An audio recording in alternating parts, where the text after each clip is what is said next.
So, if you're a homeowner in Comal County, you probably opened that latest property value notice and felt a bit of a shock. But what if I told you that number isn't set in stone? That's exactly what we're going to break down here, how you can challenge your property tax assessment for 2026. First, let's just set the stage. The average home value in Comal County is sitting at around $385,000. Now that's a lot of money tied up in your home, right? Which means getting that appraisal number right is a really big deal. And you know, those values are not just sitting still, they're climbing, and fast. Just last year, the Comal Appraisal District, or the CAD, bumped up the average assessment by about 14%. And you can see why. That I-35 corridor is just booming, and it's pushing property values up for everyone.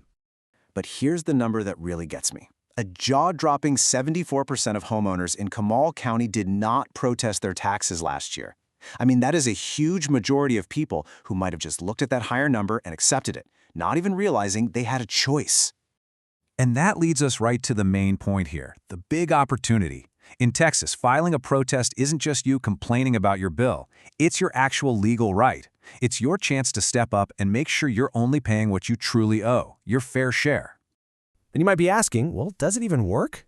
Oh yeah, take a look at this. Of the people who actually went through it with it last year, an incredible 84% of them want a reduction. That is a massive success rate. It just goes to show, when you present a solid case, the system really can work for you. And this quote, it just sums it all up perfectly. The process is really low risk, high reward. I mean, the absolute worst thing that can happen is nothing. Your value just stays the same. But the best case scenario, you get a lower tax bill this year, and just as important, you get a lower starting point for all the increases in the years to come.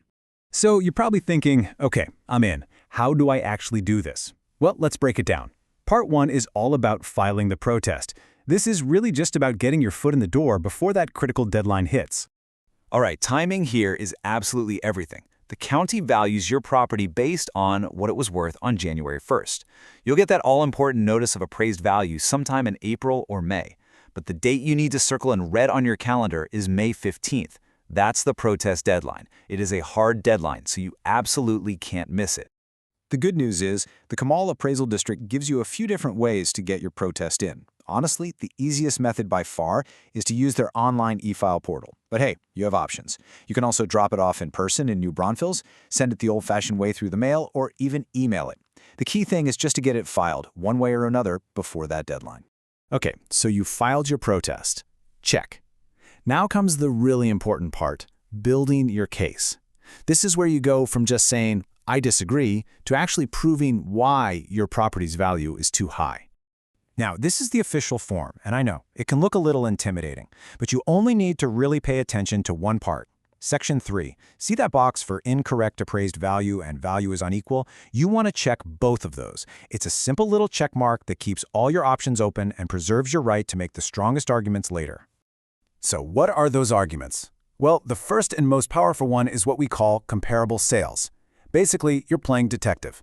You need to find homes that are really similar to yours, same neighborhood, roughly the same size and age, that have sold recently for less than what the county says your house is worth.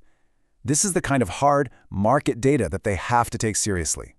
The second argument is for unequal appraisal, and this is the one most homeowners completely miss. It's a powerful tool. The law says all appraisals have to be equal and uniform.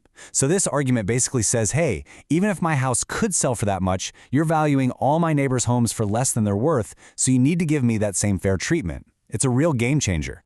And finally, don't forget about the actual condition of your house. The appraisers are using computer models. They can't see your leaky roof, the cracks in your foundation, or that kitchen that hasn't been updated since the 80s. So document everything. Take dated pictures, get repair estimates. Anything a buyer would use to negotiate a lower price is fair game here.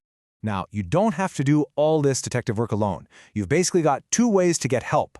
There are DIY tools that, for a flat fee, will help you gather all this evidence. You still file it yourself, but you keep 100% of what you save.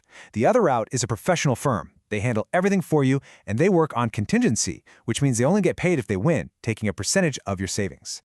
Okay, so let's fast forward. You've filed your protest, you've gathered all your evidence. What actually happens next? Well, the whole thing moves into the review stage. First up, you'll likely have what's called an informal review. You can think of this as a negotiation with one of the district's staff appraisers. And the good news is, if you come in with a well-prepared case, most of the time, it gets settled right here. If you can't reach an agreement, though, you can take it to the next level, a formal ARB hearing. This is more like a mini court hearing in front of an independent panel of citizens who will hear both sides and make a final call. All right, we have covered a lot. The problem of rising values, the step-by-step process to protest, and what you can expect. So, what's the big takeaway from all of this? Well, it really just comes down to a decision that you get to make. So after hearing all this, let me just ask you, that number that came in the mail, that appraised value, is it really set in stone? Is it a final declaration? Or is it maybe just an opening offer? Because the most important thing to remember, the one thing to take away from all this, is that in Texas, your property's value isn't a fact. It's a negotiation. And it's a negotiation that you have every single right to be a part of.